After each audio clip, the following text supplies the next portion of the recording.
welcome back to Rolling Solo. My name is Adam Smith, and today I'm kicking off a brand new showcase here on the channel for Burncycle from Chip Theory Games. And inside of this showcase, I'm going to be covering everything you can expect to find inside the Learn to Play booklet visually. So you'll be able to see everything set up and played through to get a great understanding of whether or not this is a game for you, and also to help you get those games to the table so you can enjoy everything that Burncycle has to offer. Now, if you want to know more about the backstory of what Burncycle is all about, if you're completely unfamiliar with the game, I've got that listed out inside the pinned comment and video description for you to read. Right now, we're going to dive right into the first few pages of the Learn to Play guide and get ourselves set up for the tutorial scenario. On page 8 of the Learn to Play booklet, you'll find a full representation of what the game looks like on the game table once you've set it up for the tutorial play. However, I'm going to be going through all of these steps one at a time with you right now. The first one is to find the floor mat inside of the core box. It is gray, easy to identify. You'll lay it right in the middle of your game table. Or if you're using the orange neoprene mat that came from the crowdfunding campaign, which is also available on the Chip Theory Games store as well, this has a lot of watermarked areas for everything to sit that you're going to be putting piece by piece during setup. You'll see for the floor mat I just put out, it has a watermarked area making things really obvious as to where they sit. With the floor mat in place, we'll now place down the command module mat to the right of the floor mat. Next, on the left-hand side of the floor mat, we're going to place the network map. With the network mat now in place, let's go ahead and choose player colors. At this point, each player chooses a player color. There's 4 colors inside the core box: green, purple, yellow, and orange. Inside the tutorial, however, it tells us to use purple and yellow. As I'm going to be going through this playing solo, I'll be controlling both of the bots or agents that is presented for me. I'm going to have my purple bot on the left-hand side of the game mat, my yellow one on the right. On the left-hand side here, we're going to be placing a bot mat that is purple, and up where it says bot pegs, we'll be placing the purple pegs. I'll be doing the exact same thing with the yellow bot mat on the right-hand side with the yellow pegs. With the player mats and pegs set up, we can now move to the rest of the pegs. There are command module pegs in blue, door pegs in green, and ping pegs in red. We're going to place these close to the command module mat. As you can see, there's some indicated spaces here. You have a CM pegs, which is the command module pegs, and then the door pegs just below it. Door pegs and command module pegs are now in place. You'll also notice 4 red ping pegs. These are actually going on the network mat. There are 4 small holes at the very top of the network map surrounded by a die cut area in red. You're going to place the 4 ping pegs in those spaces. With all 4 pegs in place, we're now ready to move on. Now we shift our focus to cards, and there is a card tray which will be placed very close to the command module mat, as well as some of the pegs we placed out earlier. You're going to shuffle all the decks inside here, starting in the very back top left. There's the equipment cards, then the mod cards, the imperative cards, network cards, terminal cards, keypad cards. As I mentioned, all these get shuffled. Make sure the backs of the cards are facing you and don't look at any of them. Also ensure that every player has a player aid card, so I'm going to go ahead and place 1 in the watermarked area here on the mat. And it's worth mentioning that this is a double-sided reference card. This will keep some high-level information that you need to know at your fingertips. The next major step of setup is around the chips. So now you're going to go ahead and take the chip trays that you have, open up the packages of chips, and arrange them as it mentions in the Learn to Play guide. It has per row what should be inside of each of them. So starting on the left-hand side there, we have the bot chips paired with the awareness chips, and the Joan chip is also stored here with memory. Then in the second row, going to the right, the destroyed wall chips and the remaining bot chips, if any. And then the action chips are going to be physical, utility, tech, general, and captain. They are all on the far right-hand side. The second tray of chips, starting on the left-hand side, we have the level 1 guards and cash chips. In the middle, the level 2 guards and the terminal chips. And on the far right, the level 3 guards, captains, CEOs, and the corporation marker. Now you're going to want to go ahead and shuffle the guard and captain chips, keeping them separated by their level and with the chip backs towards you, of course, in the tray, so you have no idea what they are. For all of the chips, you're not going to need to shuffle anything else, and it does not matter which side is facing you. Moving right along to the dice and beads, and I've gone ahead and separated the dice trays. There are two of them I've got out in play right now. One of them is going to house the action dice, which you can see blue, yellow, and red, and the other, which we'll focus on in a moment, will have the rest of the dice needed to play through Burncycle. You can also use these dice trays to house beads, and that's not a bad idea, especially for those blue objective and white surveillance ones. Here's a look at the other dice tray, all organized, and if you want to roughly have an idea as to how you should set these dice trays up, you can use that Learn to Play guide. At the very beginning section, there is an overview shot of the entire table set up, and that will give you a great idea as to which dice should be in which tray. Now we determine the first player, and if you're playing the game solo, you can skip this step. However, if you're learning the game of Burncycle, I highly recommend that you actually place this next to one of the bots you're controlling, as it's going to denote when the corporation is going to take its turn. And this happens after all of the players have had their turn. So in this case, for this tutorial, we're going to be placing this corporation marker next to the purple player as a reminder. The corporation marker has been set. It's also worth mentioning I've gone ahead and flipped the positions of the player mats in terms of their colors. So in other words, the purple is now on the right-hand side, yellow is on the left, and that's because, well, at least going into this tutorial, it's much easier to have the first bot that's going to go on the left-hand side and the last bot in the turn going on the right-hand side for order of operations, and then we'll be heading into the corporation's turn. Now we focus our attention on the mission, and when you're playing Burncycle, you can choose any mission card you'd like to play. You can completely choose one at random. There are a whole bunch inside the core box. Now when playing the tutorial, it will pre-select this one here, Operation Mega Market Sweep, and that's what we are setting up for. You're also going to notice on these mission cards not only the narrative, which we'll read through in a second, but missions are divided by corporation on them as well, and there is also an outline of whether there is 1 to 3 floors involved in that mission, determining its length, and then the complexity on the right-hand side there with the number of nodes filled in this case, just 1. So starting with the easier end of the equation. Now let's go ahead and find out what this mission has for us in the text. It says, Need Chain maintains its brutal efficiency by implementing a demanding code sequence into each of its robotic employees. While the code sequence forces robots to perform their tasks at a cruel, grueling pace, today we can use it to our advantage. During the busiest parts of the day, a team will sneak in, access the code sequencing database, and scramble it, causing chaos to break out on the warehouse floor. In the ensuing commotion, we can steal several odds and ends to restock subroutine supply cache, and we will do a sweep for any remnants of our stolen code, just in case. We just need to get to the evacuation zone before we attract too much noise. Now on the opposite side of the card, you're going to see the mission details laid out. Some missions have setup instructions at the top of the card, which need to be applied during the game setup. And if there are any setup instructions, you want to make sure you read them and carry them out. Now in this one, there isn't anything extra to do. It does lay out the mission details here. We'll talk more about this later on. Also, you're going to place this mission card inside. As you can see at the back of the large card slot, there is a sliver of space along the back, and you'll place it so that it pops out of the top, so you can always reference it during gameplay.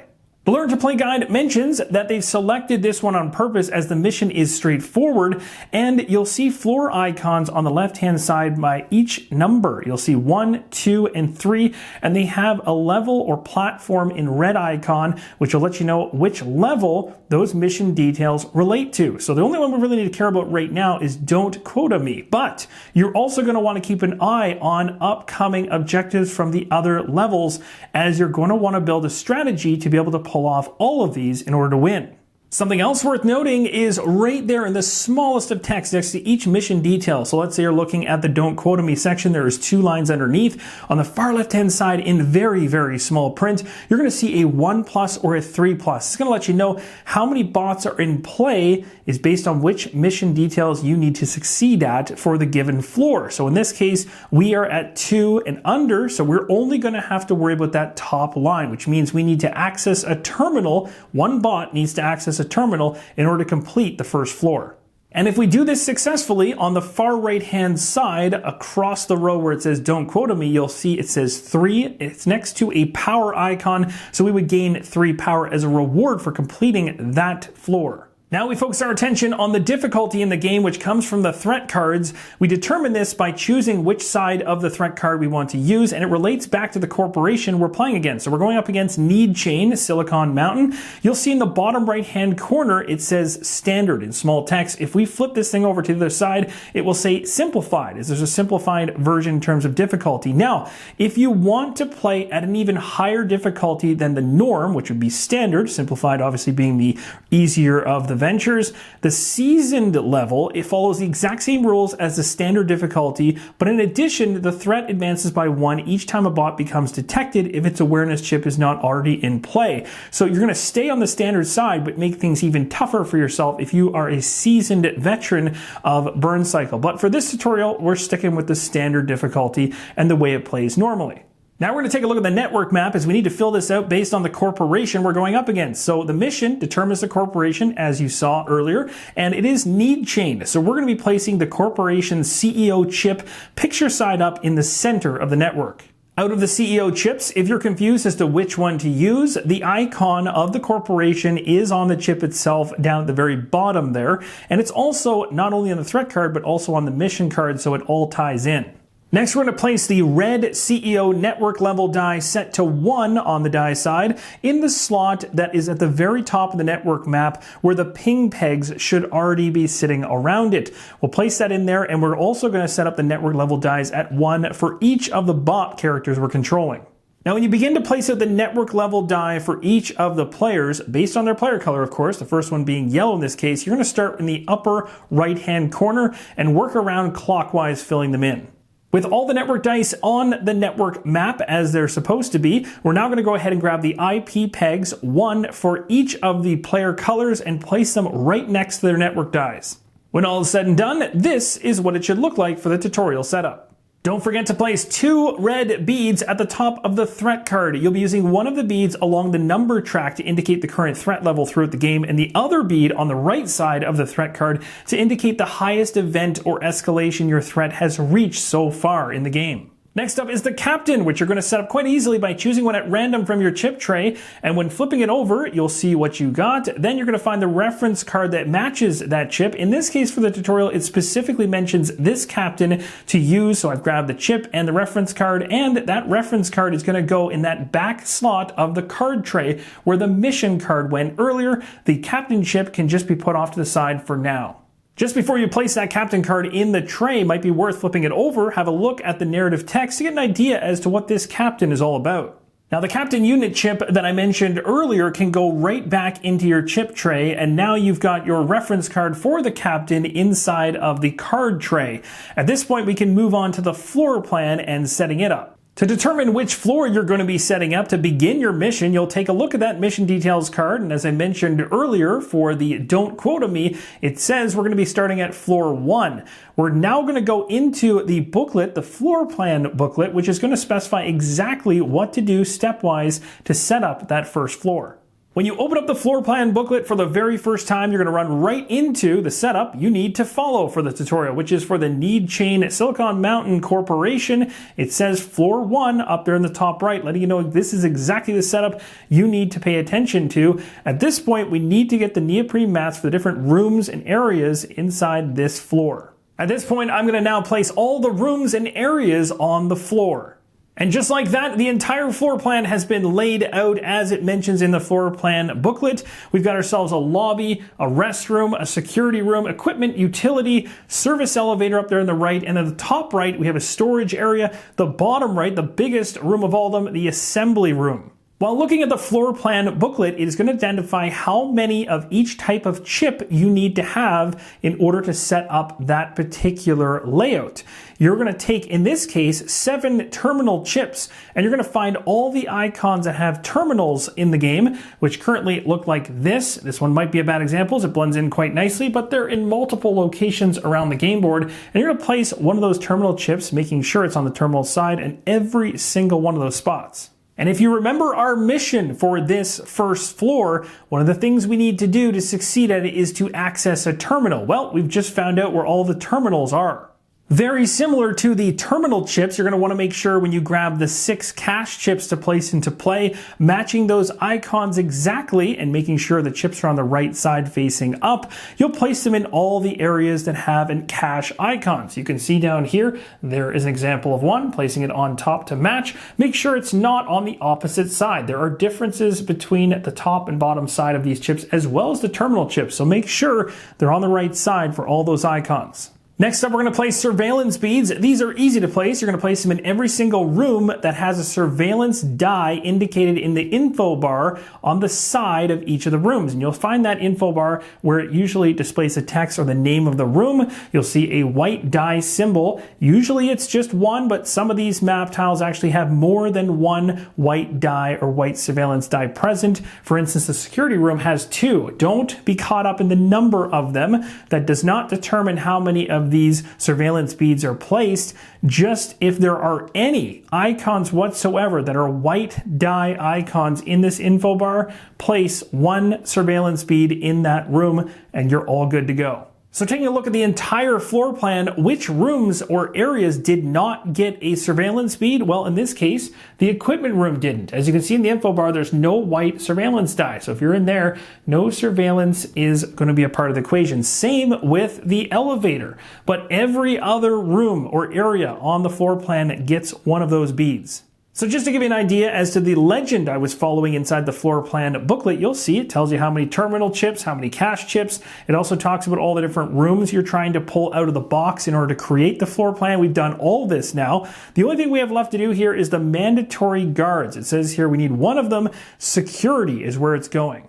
All right, let's set up our hallway security here. So we're going to draw and place security units on the hallway security posts according to the security detail on the captain card. So captain card, remember we placed it near the mission card at the back of the card tray. You're going to pull that out. You're going to look at the security detail section, which I focused on here.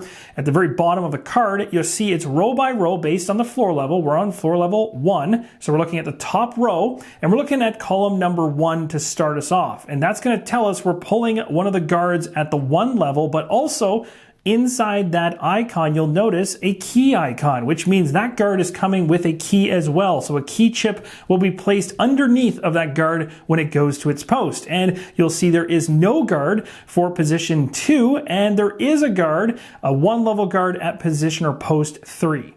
You're likely wondering, well, what do you mean by the posts? Well, the post at which the security guards begin their routine walking or patrolling of the hallways. So there are a number of numbered locations on the floor where these guards are going to situate themselves. And based on this one here, which is position number 2, there isn't going to be a guard here, but we need to look and find positions 1 and 3 and get those guards into place. So we found post number 1, where we begin our setup of our hallway security units. Now, something to mention here is when you're playing Burncycle normally, outside the tutorial, you'll be doing these pulls for security units randomly from the levels that are associated based on the post. So this is a level 1, so you go to the chip tray and randomly pull one out, just like you would with any of the other chip theory games like Too Many Bones. You don't know what's coming at you. However, in the tutorial, it tells you exactly which one to grab. In this case, it's going to be a hamster unit, so I've got that unit right there. Something else to notice, and this is really, really important, is orientation. It's not just about pulling that security unit chip out and placing it in its post. You also need to make sure the orientation is facing the right way. So on the bottom of the unit chip, you're going to notice a very, very small light blue line. I'll just move the chip so it's on more of an angle here, but that line has an arrow that is white in the middle, and it is telling you which way that security unit is facing. Now, you need to line this up nicely with the post, the security post it's supposed to go on. You'll notice the post has a white outline around it, but a blank space on one of the sides. In other words, it's not a complete white circle outline around the edges. It also has a small, tiny little white arrow pointing in the direction of where that security unit's post should be facing when it's set up. So in this case, this unit should be facing east. Also, on the captain's card, we know there was a key. You basically go ahead and grab a cache chip, flip it over, the key icon's on the other side, you place it underneath and place it on the post in the right orientation, and you're all set up. Now that might actually sound more complicated than it really is, but really I was just trying to hammer home the really important point that the direction that these particular units are facing from the beginning of the game is very important to ensure the setup is done correctly. So this is how the position of post 1 should look after you've got it completed. Now we'll go to post 2, which we're going to skip past because there's nothing there, and we'll move to 3. Looking at post number 3, you'll see that the opening on that icon is heading south, which means the security unit that'll be posted there will be orientated to be facing south. And because it's a tutorial, it's told us the walker is going to be the security unit at that post. And it's as simple as that, but it's something that's definitely worth making sure you're setting up correctly.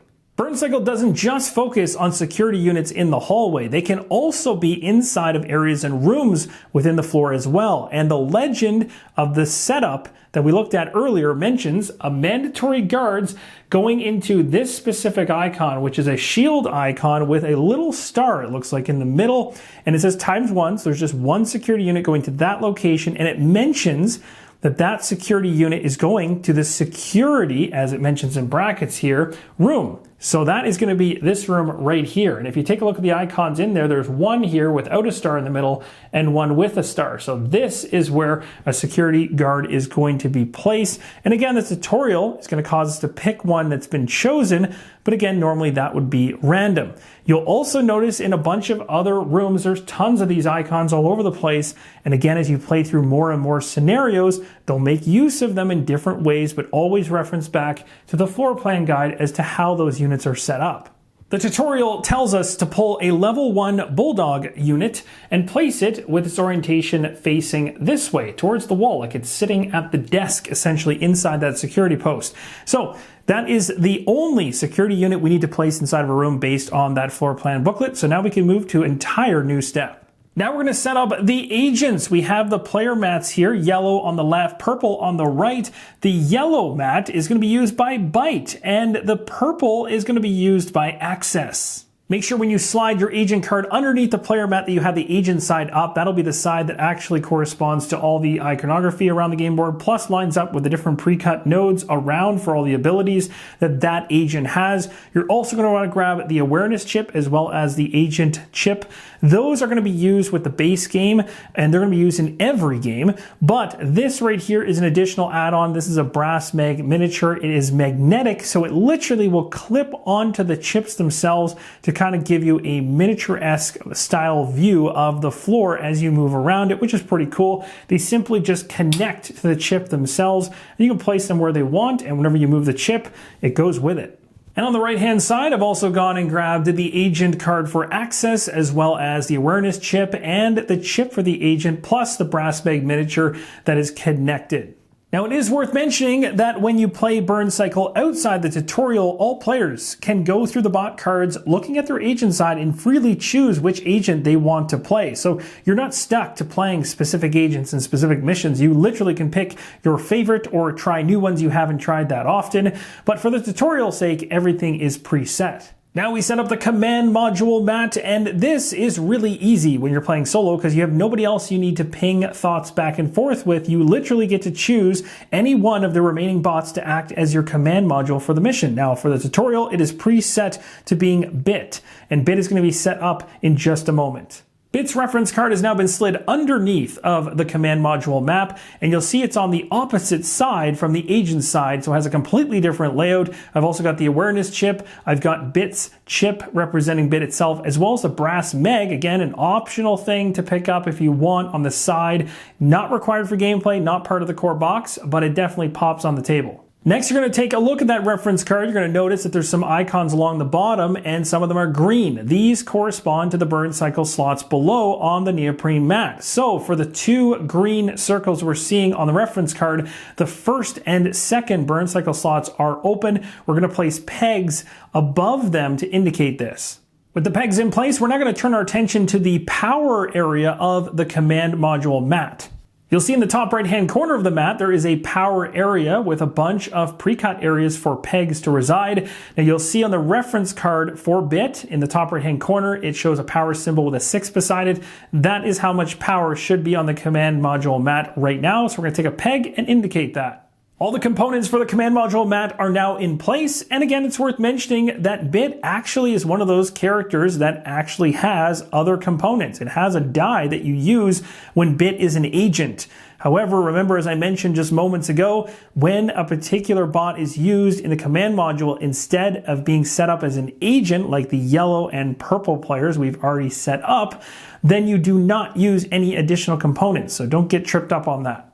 Let's move along to reserve allotments. Now, your reserve allotment determines the action chips you'll get in your reserve for your agents. All agents innately have one action chip in their reserve allotment, and you can start with additional chips in their allotment as well, depending on the player count, and these starting upgrades don't cost any power. Now, it's worth mentioning again, we're playing a tutorial and I'm playing solo, but I'm controlling two of these agents, so I'm playing, in essence, a two-player game solo. However, you can play Burncycle completely true solo, and if you do, you're going to have just one agent in play and you're going to get all three allotment upgrades right off the hop. But in this case, because I am playing a two-player game, or I'm playing two-handed solo, I'm playing in essence a two-player game, so that's going to allow me just one allotment upgrade of your choice each. So focusing on Byte first, you'll notice just to the left of the peg I just inserted, there is a purple icon, a physical chip, which she gets in her reserve by default. But the rest of the upgradable areas here are all exactly the same. They're all utility chips. It doesn't matter which one she chooses here, they're all going to be the same. So she's gone ahead and selected the first slot. But it is worth mentioning, you don't have to go in order from left to right in terms of choosing which one of these three you want. So Byte has chosen to take a utility chip. Access innately gets a utility chip, as you can see right there. But in terms of one of the three options to upgrade, she wants to go after a tech, so she'll go ahead and place it in the very first slot. Now let's talk about routing power. All agents start with 10 power in their power bank, and you indicate this with a peg in the 10 position. Now players can simultaneously route or spend power to gain upgrades until they are at or below their power bank limit. Now if you're wondering where that limit sits, it's right there on the reference card. Access is going to choose to route 2 power, dropping from 10 to 8, in order to pick up an advanced die, which is indicated by placing a peg in the very first slot of that track. Byte also has 10 power to route and decides to route 2 power to gain the silent entry ability. Byte is still not done and wants to route another 2 power to also pick up an advanced die. Now the team, being both agents, also want to activate Bit's third Burncycle slot. Remember earlier on the command module mat, we only have 2 available Burncycle slots. We want more than that, so we're going to allocate 2 power from both of the agents, Byte and Access, to move Bit's third Burncycle slot wide open, and that is going to definitely help us out. So both of the agents are going to lose 2 power at this point. So Byte will go from 6 to 4, and Access will go from 8 to 6. So Byte should now have 4 power, which matches her power bank limit, which you can see right here in the top right hand corner. So that's perfect because you have to match it or be under it. And Access is down to 6, which is under the power bank limit of 8. Thanks to the routing of power from the team overall of agents, we have now opened up the third Burncycle slot, which is indicated with a peg in that third position. Now we're going to set up the Burncycle itself. We place the Captain action chip in the draw bag, along with enough general action chips that the total number of chips going in the bag matches the current number of active Burncycle slots. So remember, we just activated the third Burncycle slot, so 3 total chips should go in the bag. One of them is the Captain. 2 general chips will go in as well. It's worth mentioning, this bag, I believe, is specific to the crowdfunding campaign. The base game itself comes with a black drawstring bag. Next, we're going to draw chips from that bag we just shuffled up, one at a time, filling the Burncycle slots from left to right, ensuring all the chips are placed with their degraded blue faded side face down. Now again, because this is a tutorial, instead of randomizing the Burncycle like you normally would, we're going to set it up. We're going to preset it. In this case, we're going to have slot 1 with one of the general chips. We're going to have slot 2 with a Captain action chip, and then slot 3 with another general chip. We're also going to place a red bead nearby that's going to indicate the Burncycle slot we're dealing with. We now move to the exciting step of getting our bots and agents into play. So in any order, players can now place their agent chip on an outdoor space of their choice. And those outdoor spaces are marked in dark gray. You'll see examples of this on the left-hand side of the floor mat and the bottom of the floor mat. I'm focusing on the left-hand side right now. You can see that column of black spaces. So any of those are available. You can only have one bot per space. That is definitely worth mentioning. Now, as a team, you can decide which outdoor space to place the command module in. But if you're playing solo, you can choose everything, which makes things even more fun strategy-wise. Again, the tutorial specifies which outdoor spaces you're supposed to place byte, access, and bit. The first one I've placed here is access up in the top left-hand corner. Byte and bit are going to be placed on a southern outdoor space, and you can see now all of the spaces available to you in dark gray going along the left-hand side of the floor mat and the south side of the floor mat as options for you. Again, following the tutorial, this is the placement, and you don't have to worry about orientation of your agent or bot chips. You'll notice when you place your units in an outdoor space, there are outdoor spaces that have action chip icons on them. There are benefits, of course, for placing your units here as a starting position, and you'll see that in just a moment. And that bonus comes in the form of the team's reserve, which is now populated with the number of action chips depicted under the agents or command module in play. So you can see we are underneath purple, green, and blue. We're getting one of each in this situation in our team reserve. The slot for the team reserve on the orange neoprene mat is clearly marked next to some of the pegs and the card tray. If you don't have the orange neoprene mat, placing it next to the command module mat is perfectly fine. Next, we focus on the agent reserves, the specific ones to each agent. Now, each player is going to take action chips matching their reserve allotment, placing them on the chip area on the right side of the agent mat. Now, remember earlier when we talked about the one we get by default, in this case, a purple chip, and then the blue chip there. So each one of those will be placed right here for byte. So a physical chip and a utility chip for byte, and a utility chip and a tech chip for access. At this point, each agent is going to draw an imperative card, so we're going to get one for each of the two I'm controlling.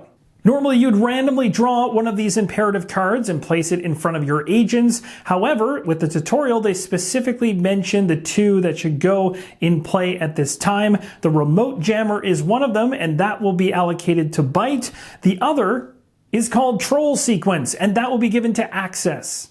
And that, my friends, is going to wrap up the tutorial setup step-by-step visually, so you can not only read the booklet itself, but also follow along with this video in order to get the tutorial set up to the table and learn how to play Burncycle. And in the next episode, we're going to go over Burncycle basics. We're going to go into the introduction of units and begin some gameplay to give you an idea as to how Burncycle operates. Now, seeing as we're using the brass mag miniatures for the different agents and the command module, we might as well go ahead and use them for the security units as well. And these are all exactly the same for the security units in terms of their sculpt. They have varying differences in terms of the tint or tinge to them, but they all are magnetic, clipped to the top chip. They will not, however, actually be strong enough of a magnet to go through multiple chips. So the one brass mag security unit up there in the hallway in the top left cannot move both chips by simply just moving each space. It will need to be moved along with it manually. However, overall, I really like them because it makes things easy at a glance to see the orientation of those security units. It's much easier for you guys watching this as well to see which way they're facing and which way I move them. And also they just give a nice visual boost to the overall presentation of the game. Long story short, really excited to dive into more detail here around Burncycle and help you make an informed decision as to whether or not this is something for you. Thank you guys so much for watching, and as always, keep on rolling solo.